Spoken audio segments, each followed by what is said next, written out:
أعوذ بالله من الشيطان الرجيم. بسم الله الرحمن الرحيم.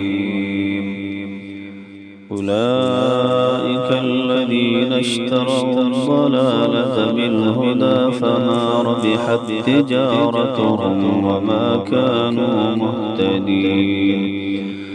مثلهم كمثل الذي استوقد نارا فلما أضاءت ما حوله ذهب الله بنورهم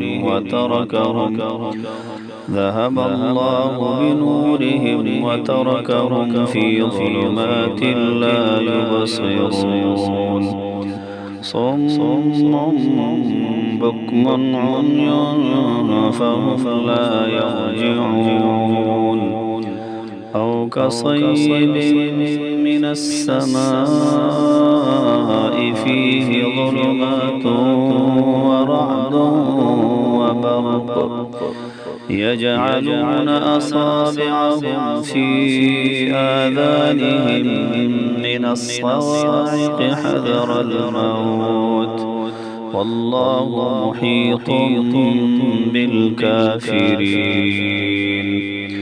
يكاد البرق يخطف أبصارهم كلما أضاء لهم مشوا فيه وإذا أظلم عليهم قاموا ولو شاء الله لذهب بسمعهم وأبصارهم إن الله على كل شيء قدير.